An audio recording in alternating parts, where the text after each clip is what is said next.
warahmatullahi wabarakatuh. Hello, welcome back to my English channel with me, Miss Rini Aprianti. How are you today? I hope all of you are fine. Well, today we are going to continue our lesson. It is still about the procedure text.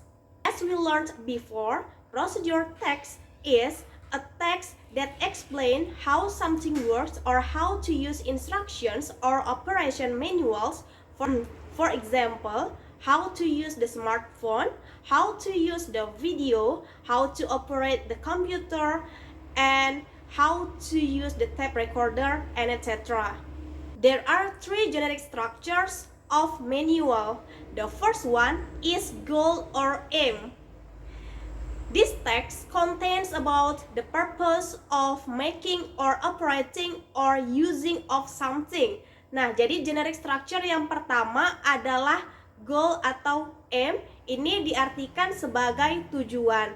We can find goal or aim in the title of procedure text. Jadi kita bisa menemukan tujuan dari teks prosedur itu di dalam sebuah judul teksnya ya. Biasanya terletak di bagian atas. And then the second one is materials or equipment. Bahan-bahan atau barang-barang yang digunakan atau alat-alat yang akan digunakan. This part describes the tools we need to do, make or operate something. Materials consist of ingredients that are used in making something, but not all parts of procedure text include materials. Sometimes on procedure text does not have materials section. Nah, materials atau equipment ini menjelaskan peralatan yang dibutuhkan untuk membuat atau untuk mengoperasikan sesuatu. Nah, biasanya materials ini terdiri dari ingredients, bahan-bahan, alat-alat yang akan digunakan untuk membuat sesuatu atau mengoperasikan sesuatu. Tetapi tidak semua teks prosedur membutuhkan atau ada materials atau equipment di dalamnya. Jadi ini tidak harus ya, sifatnya hanya opsional di dalam text procedure. And the last one is steps or methods. It contains the steps or sequences that must be done so that the objectives outlined in the aim or goal to be achieved.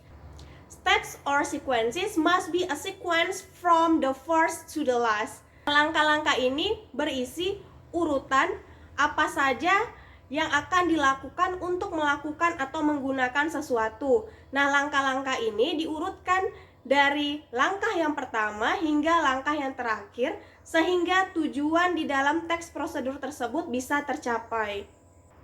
There are some characteristics of procedure text. The first one, using imperative sentence patterns or command. For example, cut, do not mix, and so on.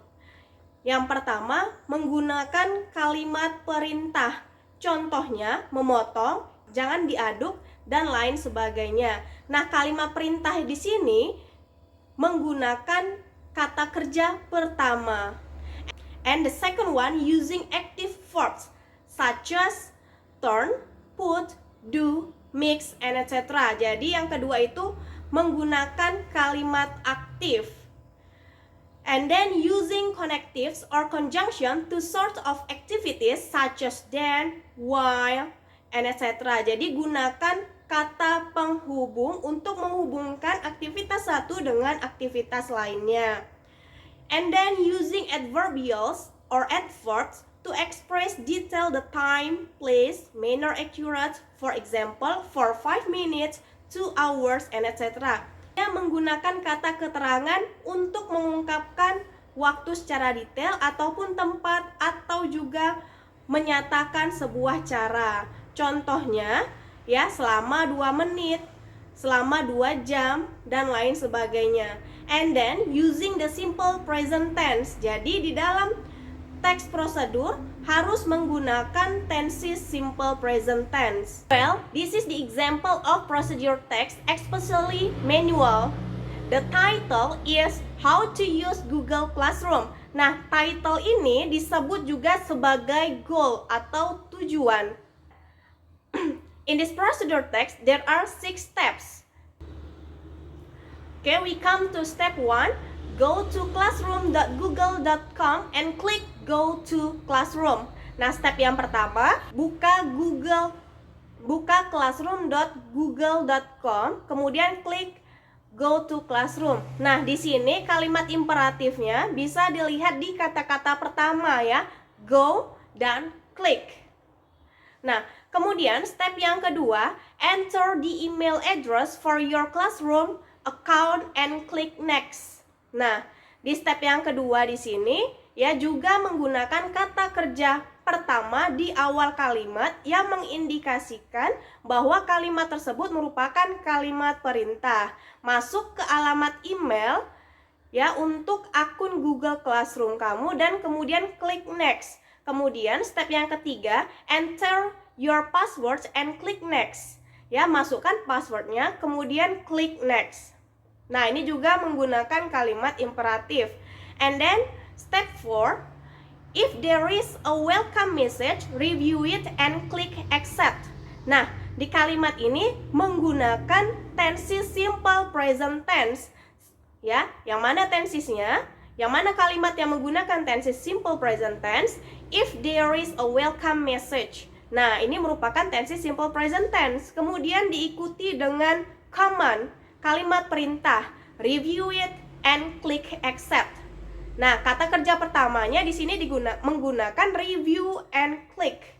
And then step 5, if you are using a G Suite for education account, klik I am a student or I am a teacher. Nah, di sini menggunakan tensi simple present tense ya, sudah jelas karena di sini bisa dilihat menggunakan to be are, you are.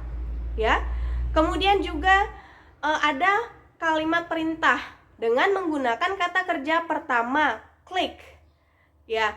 Kemudian the last step is finish. Klik get started. Klik mulai. Jadi di dalam contoh teks prosedur ini bisa kita lihat ya, ada goal, kemudian materials yang dibutuhkan apa saja? Pertama internet, kemudian bisa menggunakan komputer atau smartphone, kemudian juga membutuhkan email. Nah, kemudian jadi structure selanjutnya adalah steps ya. Do you understand so far? I hope all of you have understood about today's material. I think that's all for today. Thank you for watching. Wassalamualaikum warahmatullahi wabarakatuh. Bye bye. Have a nice day.